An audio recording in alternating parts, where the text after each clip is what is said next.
Hi guys, welcome back to विस्कास family channel. कैसे हैं आप सब? उम्मीद है कि आप सभी लोग अच्छे होंगे। मैं भी अच्छी हूँ। सो गाइस, अभी मैं नहा के बढ़िया पूजा पाठ करके तैयार हो के और आई हूँ। मैंने देखा कि मैंने बिंदी नहीं लगाई, मांग तो मैं भरी हूँ। देखो पूजा की थी तो उस टाइम पे मांग भरी थी और अभी तैयार हुई तो फेस क्लीन किया मैंने, तो बस मेरा जो टीका था वो भी निकल गया। और अभी मैं ये देखिए, अभी मैं जा रही हूँ बिंदी लगाने के लिए। मैंने सोचा चलो ब्लॉग स्टार्ट कर लेते हैं। सो आज का ब्लॉग बहुत ज़्यादा अच्छा होने वाला है क्योंकि आज मैं आप लोगों के साथ काफ़ी सारी चीज़ें शेयर करने वाली हूँ। सो चलो पहले मैं बिंदी लगा लेती हूँ। और मैं अभी तैयार हो गई हूँ। आप लोग सोच रहे होंगे इतना ज़्यादा तैयार हो के कहीं जा रहे हो क्या?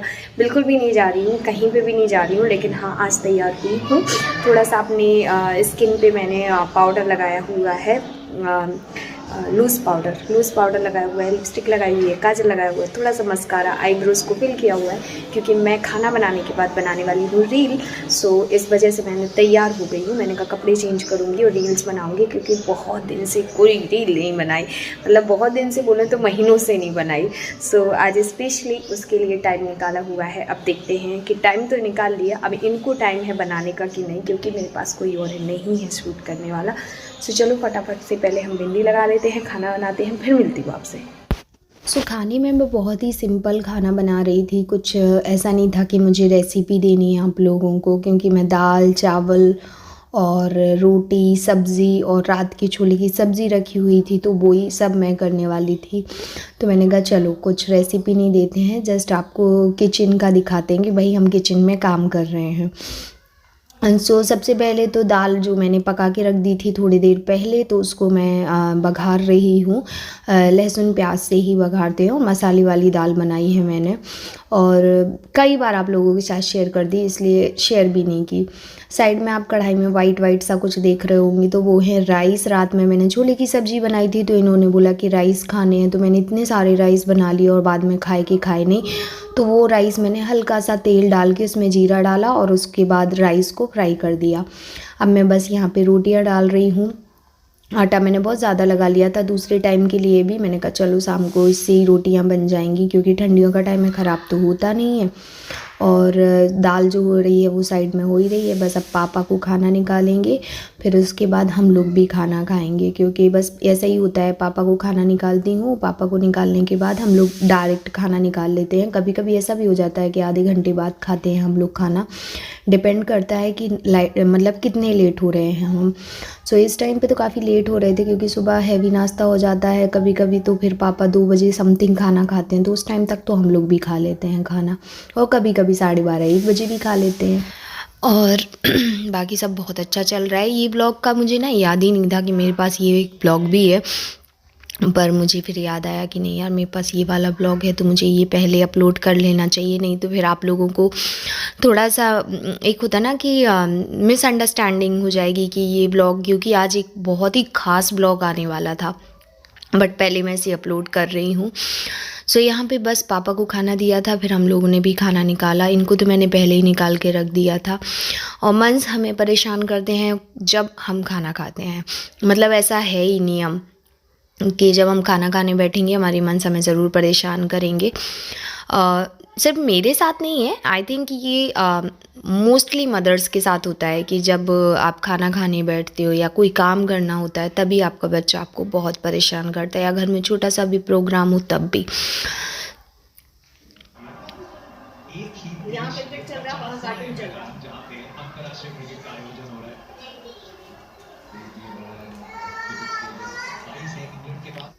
तो यहाँ पे हम लोग खा रहे हैं खाना। तब तक आप एक छोटा सा मैं आप लोगों के साथ रिव्यू शेयर करने वाली हूँ। आप लोग रिव्यू देख लीजिए, फिर हम मिलते हैं आपसे। सो गाइज, मैं आप लोगों से कुछ पूछना चाहती हूँ और आप लोग मुझे सच सच बताना, एंड आप लोगों को मैं उसके लिए कुछ बताना भी चाहती हूँ। सो वो भी आप लोग ध्यान से सुनना। आप लोग अपने पीरियड्स के दौरान इचनेस को फेस करते हो? अगर मैं मेरा जवाब बोलूँ तो हाँ, मैं करती हूँ। और मुझे पता है कि आप लोगों में से भी काफ़ी सारे लोग पीरियड्स के दौरान इचनेस को फेस करते ही होंगे। सो इचीनेस होने के बहुत सारे रीज़न हो सकते हैं, जैसे कि ये इंटरनल फैक्टर या फिर एक्सटर्नल फैक्टर की वजह से भी हो सकते हैं। इंटरनल फैक्टर की वजह से हैं तो आप एक बार डॉक्टर को ज़रूर कंसल्ट करें, और वो भी बिल्कुल फ्री में। मैंने आपको लिंक डिस्क्रिप्शन बॉक्स में दे दिया है, सो आप वहाँ से जाके डॉक्टर से कंसल्ट कर सकते हैं। एक्सटर्नल फैक्टर की वजह से है तो इसके पीछे बहुत सारी रीज़न हो सकते हैं, जैसे कि गलत पैड को यूज़ करना, लॉन्ग टाइम तक उस पैड को चेंज ना करना, और इंटीमेट एरिया में मॉइस्चर की कमी की वजह से भी आप इचिंग को फेस करते हैं। पर मेरे पास आपके लिए एक सॉल्यूशन है। सो पहले के टाइम में लोग जब इची या फिर स्किन डिसीज़ को फेस करते थे तो नीम का इस्तेमाल करते थे, जिसकी वजह से वहाँ पर इन्फेक्शन होने के चांसेस काफ़ी कम हो जाते थे। नीम में एंटी इन्फ्लामेटरी और एंटी माइक्रोबल के गुण होते हैं, जो कि हमारी इची स्किन से रिलीफ में हेल्प करता है। मैं आपको नीम के बेनिफिट्स तो बता ही दिए हैं, पर आप सोच रहे होंगे नीम को कैसे यूज़ करोगे सैनिटरी पैड या नैपकिन्स पर। सो मैं आपको बताती हूँ। सो जैसे कि मैंने बताया था कि जो प्रॉब्लम है उसका सॉल्यूशन भी मेरे ही पास है, सो मैं आपको वो सॉल्यूशन बताती हूँ। पास है आपके लिए सॉल्यूशन के तौर पर एवर्टीन का नीम एंड सनफ्लावर सैनिटरी नैपकिन। अब हम इचीनेस को अपने पास आने ही क्यों दे, अब हम यूज करें Everteen neem and sunflower sanitary napkins and bye bye करें इचीनेस को। एवर्टीन सैनिटरी नैपकिन्स में है नीम एंड सनफ्लावर, जो आपको मैक्सिमम कंफर्ट लेवल देता है। ये आपको इची स्किन, रैसेस, टैनिंग से बचाता है। इसमें विटामिन ई है जो आपकी स्किन को नरिश करता है। आज ही परचेज कीजिए एवर्टीन neem and sunflower sanitary napkins, जिसका लिंक मैंने आपको अपने डिस्क्रिप्शन बॉक्स में दे दिया है। सो मेरा डिस्क्रिप्शन जरूर चेक कीजिए। इनके जो भी प्रोडक्ट्स होते हैं वो बहुत ही नेचुरल इंग्रेडिएंट्स से बने हुए होते हैं, सो डरने की तो कोई बात ही नहीं है। और सारी चीज़ें मैंने आपको डिटेल में समझा दी हैं। आई होप गाइस कि आप लोग इस बात को समझते हुए अपनी स्किन का, अपनी इंटीमेट स्किन का काफ़ी अच्छे से ख्याल रखेंगे और उसके लिए परचेज करेंगे Everteen neem and sunflower sanitary napkin. So guys हमने खाना खा लिया है और पापा ने भी खाना खा लिया है। अब मैं आ गई हूँ मेरे किचन में, सारे बर्तन समेट दिए हैं। बर्तन देखो आज कितने सारे हो गए हैं। सो प्लीज़ इनको इग्नोर करना वीडियो के टाइम पे, क्योंकि दीदी आएंगी बस धोने के लिए। वो 1 से 1.5 घंटे में आएंगी, तो वो धो देंगी तो फिर सब साफ़ हो जाएंगे। और अभी मैं बनाने जा रही हूँ क्या, गाजर का हलवा। जी हाँ, बहुत सारी गाजर लेके आ गए थे। अभी इससे बड़ा बर्तन तो है, देखो मैं आपको दिखाती हूँ। दिख रहे हैं आपको, जर्मन के, एक उसके ऊपर रखा है, एक उसके नीचे रखा है, बट वही निकालने की अटल लग रही है, इसलिए मैं तो इसी में बना रही हूँ। और गाजर का हलवा मैं कैसे बना रही हूँ मैं आपको थोड़ी थोड़ी सी रेसिपी दे दूँगी। रेसिपी पूरी दूँगी, क्लिप छोटी छोटी बनाऊँगी, क्योंकि पूरा गाजर का हलवा बनने में 1 से 1.5 घंटा लग जाएगा आराम से। सो चलो स्टार्ट करते हैं। सो यहाँ पे 2.5 किलो गाजर थी, जिसको हमने सुबह ही किस के रख लिया था और अब मैंने इसको चढ़ा दिया है। इसमें इतना स्पेस नहीं था कि मैं इसमें कुछ और ऐड कर पाऊँ, इसलिए मैंने अभी इसको चढ़ाया है। थोड़ा सा ये कम हो जाएंगी जब, तब इसमें मैं अदर कोई चीज़ ऐड करूँगी। अभी सिंपल गाजर ही है। सो पापा गाजर बहुत अच्छी लाई थी, एकदम रेड है, एकदम रेड। आप देखो कितना प्यारा सा कलर है। और आज ही मैं गाजर का हलवा बना रही हूँ। और आज मैं खुद भी गाजरी हूँ, क्योंकि ये मैंने पहना हुआ है। गाजरी नहीं बोलेंगे इसको, पीच कलर बोलते हैं, बट थोड़ा बहुत तो मैच कर रहा है ना। सो यस, मिशिका की डिमांड पे हमारे यहाँ गाजर का हलवा बन रहा है, क्योंकि मिशिका बहुत दिन से कह रही थी मम्मा हमें गाजर का हलवा खाना है। तो अभी बहुत ज़्यादा ठंड चल रही थी ना, उस समय पे हमने सोचा अभी नहीं बनाएंगे, क्योंकि इतनी ज़्यादा ठंड थी ना कि किचन में इतनी देर तक खड़ा रहना भी बहुत ज़्यादा टफ था हमारे लिए। तो हमने कहा अभी नहीं बनाएंगे, थोड़ी ठंडी कम हो जाएगी फिर बनाएंगे। तो अभी ठंडी अभी भी है, लेकिन थोड़ी सी कम है पहले से अकॉर्डिंग। चलो ये हो जाए, थोड़ा सा ये नीचे हो जाए तो फिर इसमें दूध डालेंगे हम, और बहुत सारा दूध जाएगा। जैसे कि गाजर 3 किलो थी, तो इसमें कम से कम 1 लीटर दूध तो जाना चाहिए। 1 लीटर से ज़्यादा हो जाए तो चलेगा, लेकिन कम नहीं होना चाहिए। सो आप देख सकते हैं अभी गाजर की जो क्वांटिटी है वो हो गई है कम। अब मैंने इसमें समथिंग वही 1 से 1.5 किलो दूध था, तो मैंने इसमें दूध डाल दिया। और फुल क्रीम दूध था, ऐसा मतलब पूरा मलाई वाला दूध था। 2-3 टाइम की जो मलाई थी वो मैंने इसमें डाल दी है। और बस अब इसको हम अच्छे से पकने देंगे काफ़ी टाइम तक, जब तक ये पूरा दूध सूख नहीं जाता तब तक के लिए पकने देंगे। तो हमने लगभग इसमें 1.5 लीटर दूध डाला है, और उसमें पूरे मतलब कह सकते हो आपके 1.5 लीटर की जो दूध की पूरी मलाई थी, क्योंकि बहुत मोटी मलाई जमती है तब तो मैं मलाई कभी निकाल पाती हूँ। और आज की मलाई मैंने उसी में डाल दी थी। मैंने मलाई निकालने की जगह इस वाले गंजी में डाल दी थी और इस वाली भगोनी में डाल दी थी और रात की भी डाल दी थी। तो मतलब अच्छी खासी मोटी मलाई इसमें डाली, क्योंकि मैं इसमें मावा नहीं डालने वाली हूँ, विदाउट मावा बनाने वाली हूँ, क्योंकि अभी दूध का ही इसमें टेक्सचर काफ़ी ज़्यादा आ जाएगा। फिर मैं इसे घी में सेंकने वाली हूँ, क्योंकि अभी ये पूरा दूध जब दूध सूख जाता है ना, तो फिर मैं थोड़ा सा घी में इसको इलायची के साथ सेकूँगी काफ़ी हद तक, ताकि अच्छे से सिकाई हो जाए और हलवा और भी ज़्यादा अच्छा लगता है इस तरीके से बनाने पर। सो अभी मैं वो भी डालूंगी और इलायची भी डलेगी इसमें, इलायची पाउडर, और ड्राई फ्रूट्स तो ऑल्सो डलते ही हैं, वो तो डलना ही है। वाओ, फर्स्ट टाइम बना रही हो सेकंड टाइम? इसके पहले मैंने बनाया है, इंदौर में बनाया था ना? इंदौर का याद नहीं है, लेकिन छतरपुर में मैंने जरूर बनाया था। अपने घर में मैं इतना बना के खिलाया था, एक टाइम के बाद ये भी बोलने लग गए नहीं, तो हम खोवा वाला बना भी नहीं रहे। अरे यार का के लिए बना रही थी फिर यार? खोवा नहीं रहे, पेड़ा मंगा ली थी। मंगा लेंगे। अभी तो इसमें मेन होता है इसका दूध में अच्छे से इसको उबाल दो। बनाना अच्छे बना का मतलब नहीं तो अच्छा ही बनेगा, तुम चिंता ना करो, बिल्कुल खोवा ही जैसा लगेगा, क्योंकि हमने इसमें 1.5 लीटर दूध डाला और अभी वो डालेंगे। दूध है कहाँ से? मांस को पिएगा क्या? मलाई डाल दे, मलाई में तो अच्छा मिठास। मलाई तो डाली ही मैं अभी हमने। Thank you so much. तुम अपना क्रिकेट एंजॉय करो, तो मम्मा रील ना बनवाइयो।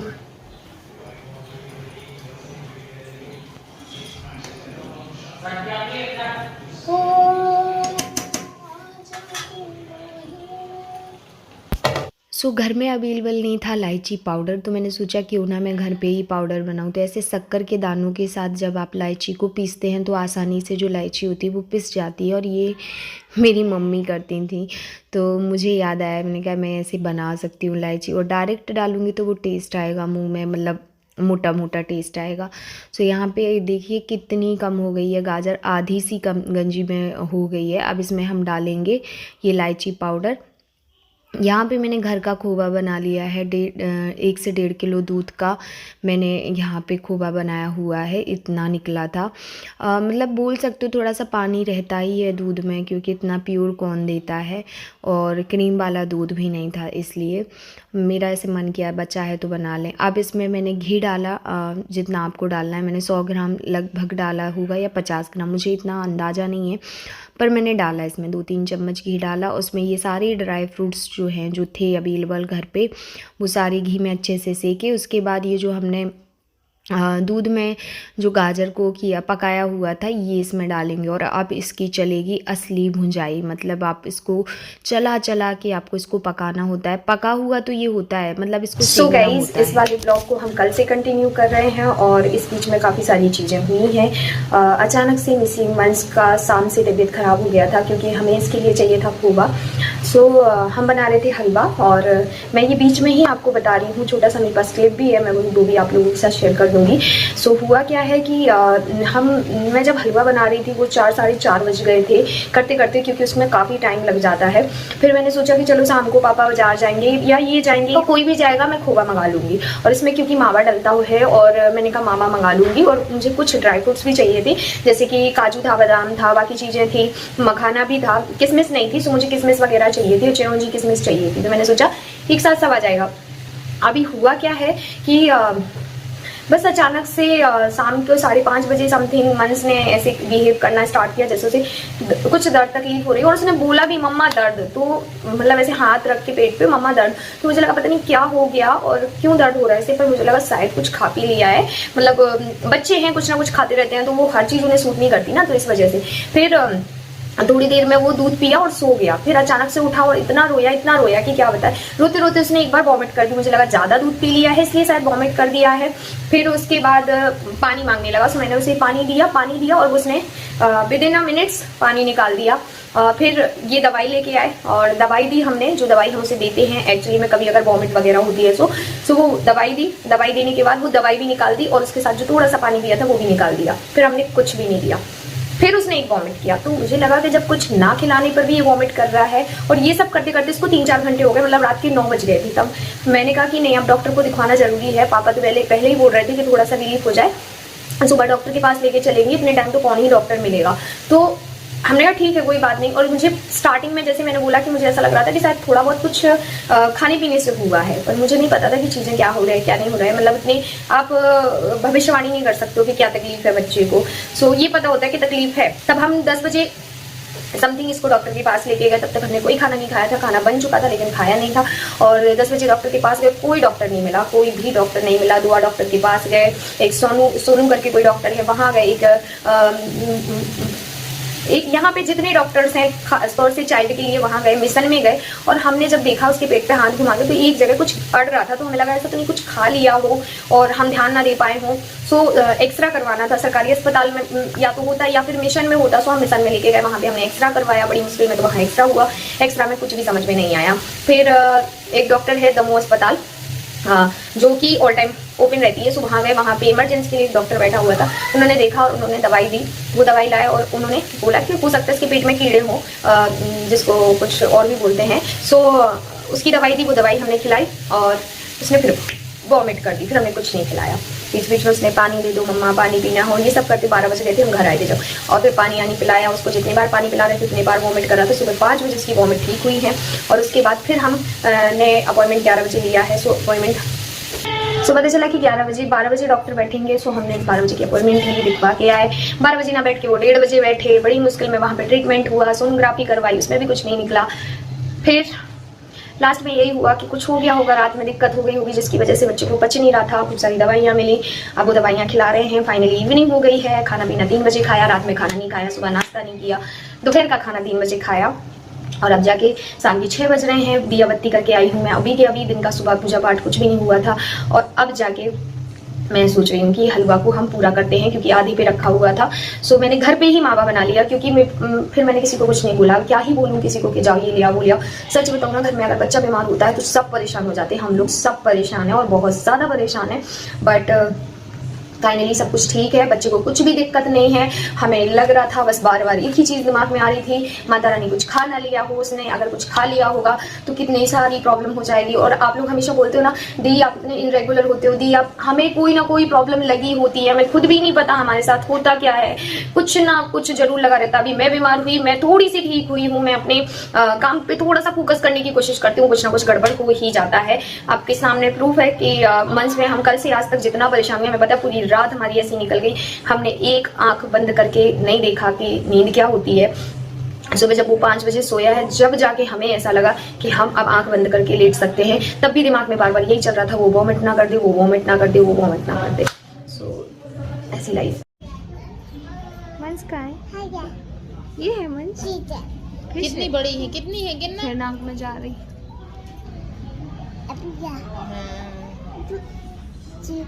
देखो जी कपड़े कितने अच्छे हैं बाबू आपके। जी क्या है भैया बाबू, ये क्या है, ये क्या है? गुड्डा। अच्छी खड़े होके दिखा ना, गुड्डा है तो। सो हमें भी नहीं पता था कि ये वीडियो में हम ये सब ऐड करने वाले हैं। बट कहते हैं ना, जब लाइफ में कुछ ऐसे इंसिडेंट होते हैं तो ऑब्वियसली हम हमारी डे लाइफ आप लोगों को दिखाते हैं, तो उसमें ये सारी चीज़ें भी आती हैं कि देखो अचानक से क्या हो जाता है। अचानक ही होता है, क्योंकि ये कोई पहले से थोड़ी ना होता है। तो कुछ ऐसे ही हमारा हुआ था। अब देखिए बैक टू हलवा आते हैं। ये जो मैंने मावा बनाया हुआ था, इसको मैं अच्छे से मसल के इसमें मैंने डाला, और अब मैं इसको अच्छे से चला के और पकाऊंगी। अब इसमें ऐड करूंगी मैं चीनी और मतलब शक्कर। तो इसमें शक्कर आप मिठास के अनुसार ऐड कर सकते हैं कि आप लोग थोड़ा फीका खाते हैं या ज़्यादा शक्कर खाते हैं। अब मैं बताऊं, गाजर थोड़ी सी मीठी थी तो इसमें शक्कर थोड़ी कम गई है, अदरवाइज़ इसमें शक्कर और ज़्यादा भी जाती। और इस टाइम पे जो गाजर है वो बहुत ज़्यादा फ्रेश आ रही हैं, तो उनमें मिठास काफ़ी होती है। तो यहाँ पे इतनी शक्कर मैंने इसमें ऐड करी है, और अब इसको और अच्छे से मैं चलाऊँगी जब तक ये अच्छे तरीके से पक ना जाए। तब तक पका हुआ तो है यार, मैं बार बार पक जाए बोल रही हूँ। सो बस ऐसे कुछ हमने इसको बनाया था। और आई रियली होप गाइस कि ये ब्लॉग आप लोगों को पसंद आया होगा। ब्लॉग लेंथी हो रहा है, इसलिए मैं इस ब्लॉग को यहीं पे एंड करने वाली हूँ। मैं मिलूँगी नेक्स्ट ब्लॉग में, तब तक के लिए बाय।